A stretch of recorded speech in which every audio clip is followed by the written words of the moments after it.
Happy Friday, everybody. Welcome to Sports Tonight. I'm sports producer Scott Pennyman here with Frederick Campagna, Scott, what's up? the great Fred Campagna, like I always say. How you doing? I'm doing good, man. Friday. It's Beautiful. Friday. 86-degree Friday afternoon. It's getting hot, man. Can work with that. It's getting hot this time of year, man. Love it. I don't know, man. Once you get into June in the Get state ready. of Georgia, man, it's gonna be on fire. About as on fire as the Denver Nuggets. Oh, they were smoking last night for sure. Last night, game one of the NBA Finals, the Nuggets took care of business in a game.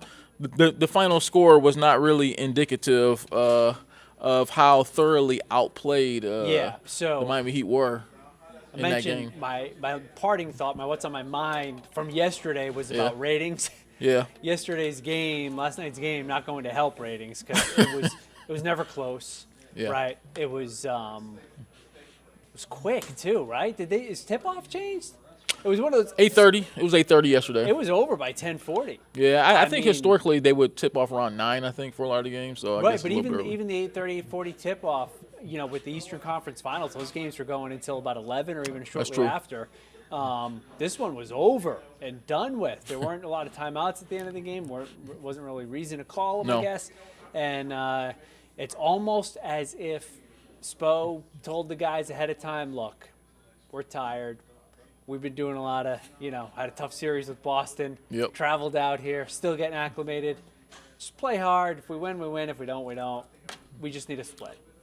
Yeah, Is it possible that in the NBA Finals a coach could say that?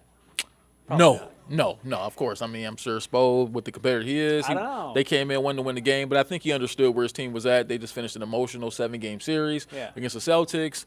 Last night they looked kind of lackluster, like Yeah. they just weren't there, kind of physically. Legs didn't seem like they were there. Mentally, I mean, just look. I mean, All right. the Nuggets had about 10 days to sit at home and rest and think about. Yeah, that's who what I'm saying. they're So gonna maybe play. he didn't say it pregame, but he might have said it postgame.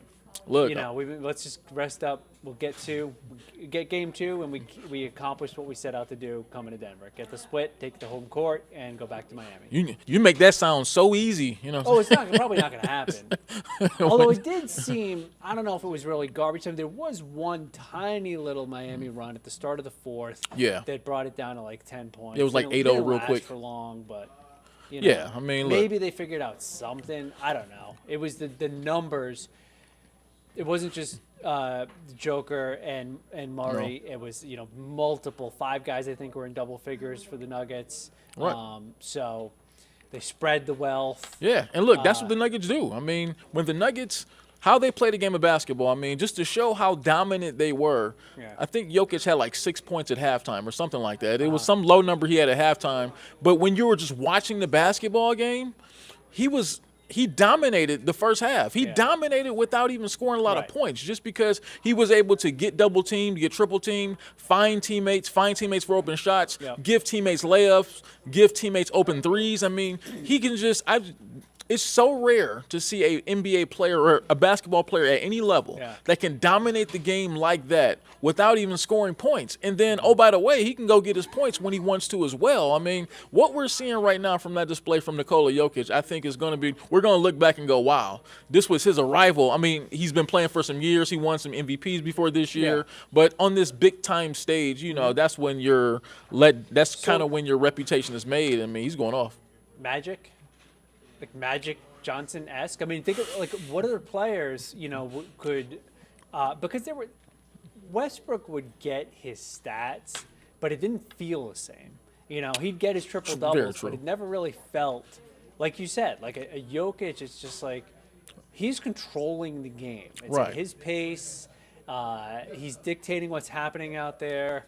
And the thing that he might not get as much credit as he deserves, but I've heard several current and former NBA players say is that his knowledge, his IQ on the Yes. court. Yes. So he sees everything. He will on one trip set a guy up for what's going to happen on the next trip down the court. Yeah. And because of the way he's able to get where he wants to go or get the ball where he wants it, he's so hard to defend that he can do that. He can be like, all right, well, this time I'm going to show him this, knowing that we might get a basket out of this, but we're getting a basket next trip because when I show him this, he's not going to know that I'm going to do that. Yeah, and there's a lot of guys who, like you mentioned, Russell Westbrook. There's a lot of guys in the history of the NBA who put up big numbers. There's a lot of guys who get triple-doubles. Very few of them have the impact on the basketball game the way Nikola Jokic does, and impact on winning, and just the impact on the guys around him and helping them succeed. I mean, like I say, just kind of when you look at it, I think his – Yeah, go ahead. No, I was going to say with Nikola Jokic, his impact on the game reminds me a lot of Tim Duncan. I think I said that last night. Just because – he can go score whenever he wants to. If Jokic wanted to, he could score 40 points, get 10 or 15 rebounds, dominate the game by scoring. He could do that. But I think he, like you said, he has the basketball IQ that's high enough to understand if I empower the guys around me, that's going to make our entire team dangerous. And so I think that's what makes the Nuggets so dangerous is that Jokic doesn't even have to score points, and he can just have such an imprint on the game at an MVP level. It's really kind of amazing to watch in this beautiful basketball. I go back to Magic, a little bit more because Duncan, just because of the sheer volume of assists that Jokic can get when he wants. That's true. Duncan was a pretty good passer and he could influence the game like that for sure. But you talk about like LeBron. He could also put his imprint on a game, definitely, but maybe not with the passing ability. Like there are very few games I think where LeBron was always more or less out there as a scorer, right? Yeah, mostly. And he did elevate teammates and get them involved and drag some pretty bad teams to the NBA Finals for sure, or at least not what you consider Finals caliber rosters. But yeah, Jokic. He just reminds me a lot of Magic. That it was like pick your poison. Do you want him to get you for 14 assists and only 22 points, or do you want him to, get you for 8 or 10 assists and 38 points? Because he can do either one. Yeah, that's a good comparison, especially kind of like a 2023 version, just because. Well, Jokic, right? And he's so big. He has the size. But if you think about how they play, Magic spent a little bit more time pounding the ball under the floor when he was running the show. Yeah. For the Lakers, but. That Showtime offense, they ran a lot more too. Yeah. But even when it was the half-court offense, he was still running things.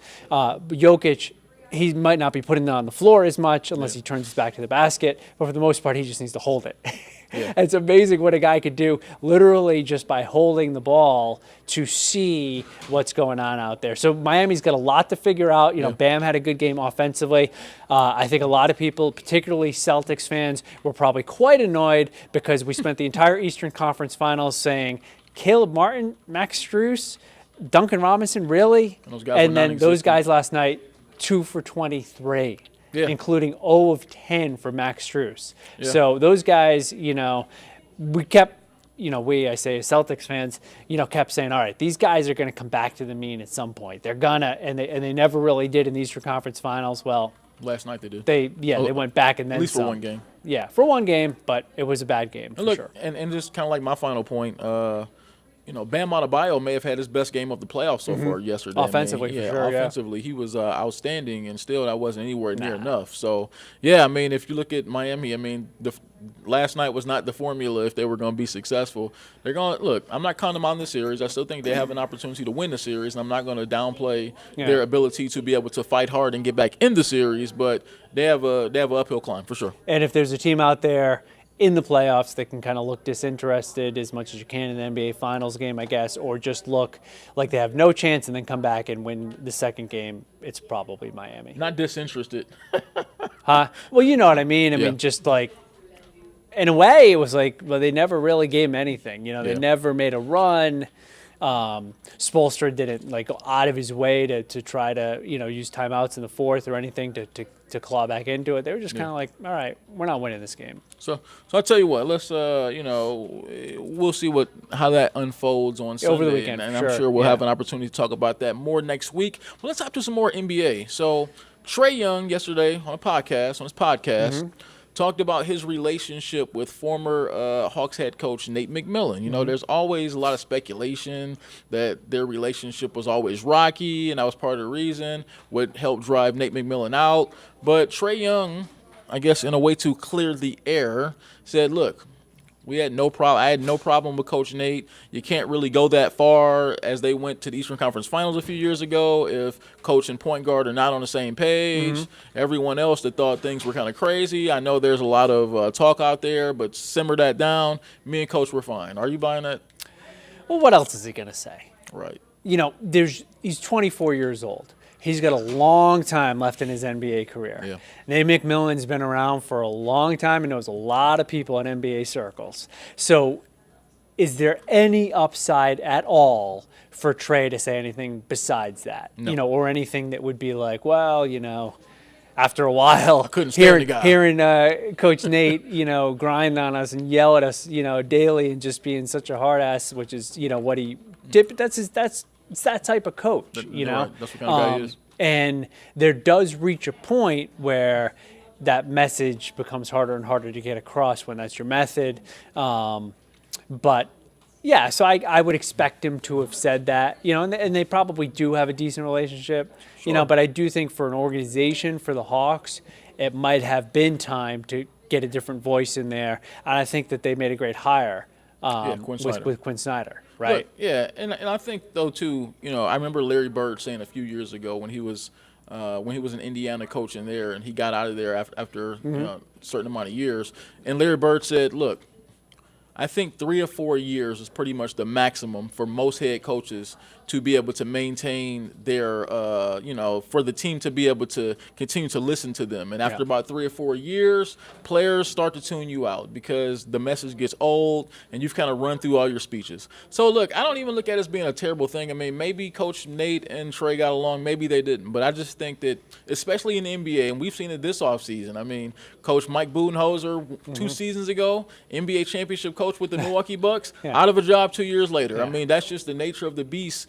in the NBA more specifically than more than any other sport. So, yeah, I mean, I don't really – I'm not saying I believe whether Coach Nate and Trae got along together or not. I guess all I'm saying is regardless if they did get along or not, those speeches wear thin. Yeah. The message runs dry after a while. Yeah. And so I think regardless of what, Nate was only going to be in that job for 3 or 4 years anyway before they decide to go in a different direction because that's just the nature of the NBA, especially where the players kind of run things. The trajectory of the team was not great after that Eastern Conference Finals run, right? Yeah. So they were not – it was a pretty clear downward trajectory, not precipitous. You know, it wasn't a fall off. They did make it through the playing game, and they gave the Celtics 6 games. So, you know, they did – I guess okay this year. They were so average. That was their MO all season. They were within a game of 500 all season. You know, a game above or a game below or at 500. So yeah, it was time to move on, and I'm still very interested to see what happens in the next 4 to 6 weeks in the NBA. You know, with the draft coming up, I think a lot of people, most people's focus has shifted already past this finals. I think that the average NBA fan could care or couldn't care less. We were having that discussion in the Weather Center. Is it could care less or couldn't care less? Either way, you know, personally could not care less who wins this championship. See, and I hate that too. I mean, that's just one of those things that just gets under my skin because everyone wants to see the same traditional teams make the finals year in and year out, and they get bored when but if in this situation, Scott, like if it was Golden State that was in there, I wouldn't be interested. Because it's not like Boston, LA. times. So we had potential for Boston, LA, first one to get banner 18. That would have been a great series. It didn't work out that way. It would have been a great storyline if you live in LA or Boston. The rest of us don't care about them getting 18. I mean, look, I get it. I mean, those are two of the most storied franchises in all of sports. So, yeah, I mean, I get why we can discuss whether this is a marquee matchup or not. I mean, I personally don't think it is. No, of course it's not. Yeah, no. Right. No. I mean, and again, casually watching and paying attention to the NBA Finals, but also thinking quite a bit about, you know, what the draft's going to look like, what the free agent, what the offseason moves are going to look like. That's all I'm guys like at. James Harden, guys like and in some ways, you know, you see it more and more in all sports. It's like the off season used to just be the off season. What they call it, the hot stove. Right. But it was baseball that was always big in the hot stove, and now basketball and football have their very well-defined, off seasons where the first day of free agency is a big thing. Right. Like there are specials on ESPN and whatever about when free agency starts or sure. when the trade deadline hits and stuff like that. So transactions have become bigger than just the games for some fans. That's true. Yeah. You hate the two teams who are in the finals. That's fine. Yeah, Right. basically. So let's move on. Let's talk some football. Okay. So I was earlier today over at the Falcons practice at Mercedes-Benz Stadium. Those OTAs, right? OTAs, and a little bit down the road they're going to have their mini camp starting too. So a couple of things I took away from just kind of being over there at OTAs is, man, there's a lot of, especially on defense, I mean, just with the new faces and everything, new faces in new places, and just kind of one of the guys that really stood out for me was Jeff Okudah. I talked to him after the game. Number 3 overall pick a few years ago. Yep. Cornerback, never really quite gained his footing in Detroit. I mean, he had some injury issues there, never really played great. I mean, he got a little better last year, but just never lived up to being a number 3 overall pick in Detroit. I think he had 2 interceptions in his first in just like 3 seasons. So certainly didn't play like a number 1 corner. Certainly didn't play like the top 5 pick that he was. Now he's here in Atlanta. He's going to be opposite A.J. Terrell, who's a Pro Bowl caliber corner. I think he's going to have a really good opportunity here just with new scenery, new coaching, just sort of new surroundings and everything. He's one of the guys I'm really going to look at closely this year as a guy who can really make a difference for that Falcons defense. Okay. Maybe the situation, like you said, wasn't perfect in Detroit. Fresh start, still young, very high pick overall. So the talent is there. For sure. And that Falcons defense, we've talked about it before.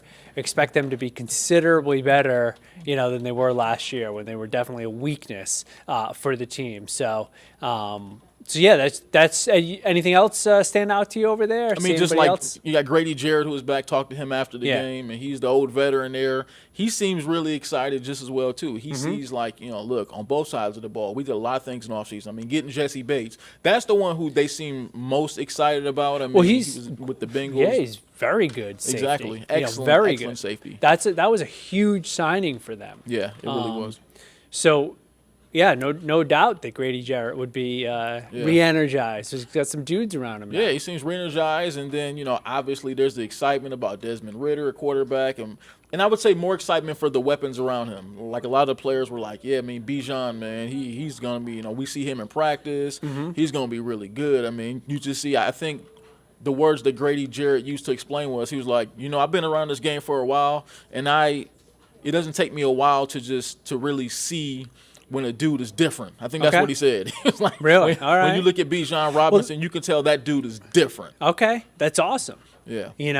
And for him, for running backs, seems like a lot of times it comes down to health. So hopefully he stays healthy. But that's the kind of thing that you want to hear. Let's face it, you're not going to get a whole lot coming out of OTAs. No. They're in shorts. Exactly. And they're all professional athletes. But when you can have a guy, like Grady Jarrett, who has been around, saying this guy's different, then that's big. That's great. And they already have. The combination, if they use it right, the combination of Algier and Bijan, and then we've already talked about Kyle Pitts coming off the MCL and Drake London and the other weapons that they have, if they use that running game right, and the shorter passing game, it should take a lot of pressure off of Ridder. Yeah. And they can hopefully find some success if they can protect him a little bit early in the year, to where his confidence can grow, right? Because he's still a young quarterback. So I think the first 6 or 8 games for the Falcons incredibly important for him to gain his own personal confidence and the confidence of his teammates as well. Because I'm sure guys will say that they're ready to ride with them, but you got to see it, for a few games to really buy it. Yeah, and that was something else that came out today too. Kyle Pitts is expected to be there for the start of the season. He had the offseason MCL work done, so he's expected to be there for the start of the season too. Coach expects him there, so yeah, I mean that's just going to apply more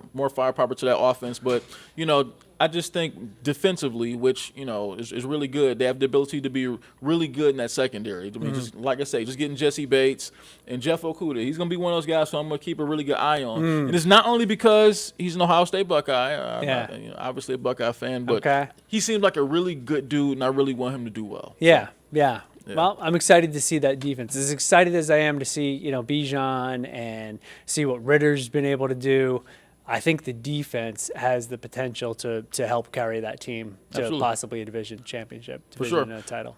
So let's talk some SEC football before we get out of here. So you got Texas and Oklahoma joining the SEC next year after the 2023 season. They'll be joining in 2024. So the SEC, the coaches and everything, they got together and they talked about extending the SEC schedule to 9 games. But right now they've made the decision to kind of stay at 8 through the 2024 season, even though they're adding Texas and Oklahoma. Fred, do you like it or love it? I don't think it matters that much. Yeah. I guess I would have liked to have seen another SEC game. Who wouldn't? Sure. Especially when you look at some of the non-conference opponents that get scheduled. It's interesting to me because the Dogs every now and then, Alabama every now and then, will throw a non-conference in there in October or November, or a little bit later than you would normally see. Yeah. At least what I'm used to. That's kind of like really like a lot. I'm used to more like the non-conference, pushovers being early, right? And then once you hit the conference schedule, but yeah, I mean, more conference games would have been fine. Look, and UGA's not ducking anybody. They were one of the teams. There were only 5 teams that voted in favor of the 9-game schedule, and UGA was one of them. So so I think that certainly more SEC football is good. And look, this is coming from a man who grew up watching Big Ten football, right? And I finally had to go ahead and cave in and say, look, I mean, make no mistake about it. The SEC is the best college football conference in the country. So I don't ever see anything wrong with more SEC football. So, I mean, I think just looking at it, I would love to see a 9th game added just because those are some of the most competitive football games you're going to see all season as a fan. I mean, I'm just being realistic about it. I know different conferences, a lot of my Big Ten friends and Pac-12 and all that stuff. Yes, they play good football too, but there's just nothing like SEC football. So I see nothing wrong with adding a 9th game, especially when you're trying to accommodate 2 more teams coming in from the Big 12. Okay. But I get it. Look, I mean, I guess they don't want to rock the boat too much. Yeah, a lot of these games are already scheduled years in advance and stuff like that. So leave it as is for now and then maybe expand it going forward. Should be interesting when the 2 teams join as well. Yeah. That's going to be a fun year too. So. It is. I mean, is there pretty much going to be anything existing outside the SEC or the Big Ten? I mean, it seems like if you're not in the Big Ten and you're not in the SEC, you ain't doing nothing. I mean, that's kind of what it's going to be, I think, after a couple of years when it comes to college football. Mm-hmm. So, as we head out of here on a Friday, Fred, what's on your mind? Actually, it was on my mind running. So a few weeks out. Didn't expect that one. Yeah, you weren't expecting that. I think it's 5 weeks out, roughly, from Peachtree Road Race, one of the great road races really in the country. Nice. On the 4th of July morning. Been able to do it a couple of times. 3 if you counted the one during COVID that wasn't really the Peachtree Road Race. But I love it. Looking forward to it. Got a little tune-up this weekend, which is the Pride Run 5K, which Atlanta News First is involved with. Nice. And so be out there at Piedmont Park Sunday morning at 8 o'clock in the morning. If you are planning on running the Peachtree Road Race and you want to tune up or if you want to just come out, I'll be out there supporting the community and looking forward to that. It's like all courses around here, Scott, it's hilly. Just got to get used to that. I coming from an area where there could be some legitimately fast 5Ks. Those are hard to find around here because of all the hills that we have. But should be a good morning to run, too. I can tell you that from a weather perspective. Bring some water, right? Yeah, well, you get some. It's only 5K.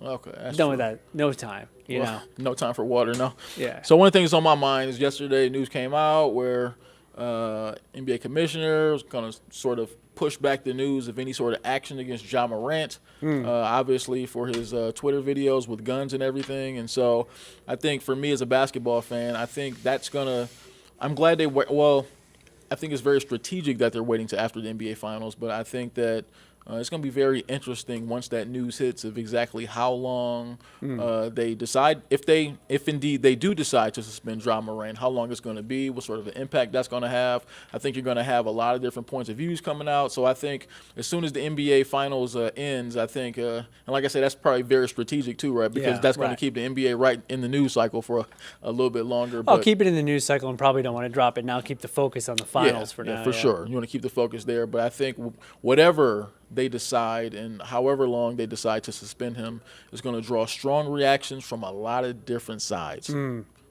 Well, I mean, it was pretty clear what he had to not do when he went and did it anyway. So hopefully he's getting whatever help and assistance he needs. For sure. And hopefully, from my perspective, even as as much of a transgression as that was, I would hope it wouldn't be more than like 20 games. Look, as a fan, I want to see him on the court. Exactly. So We all do. He can, bring him back January 1st. That's plenty of time. For sure. Well, right, the NBA season doesn't even start for most fans until Christmas anyway, Christmas Day, right? There you go. All right. Well, it's been fun here on this Friday. Yeah. Nice hanging out with you, Fred. Yes, Look indeed. forward to more next week, hopefully. All right. Sounds good. Have a great weekend. Have a good weekend. Have a good Friday. See ya.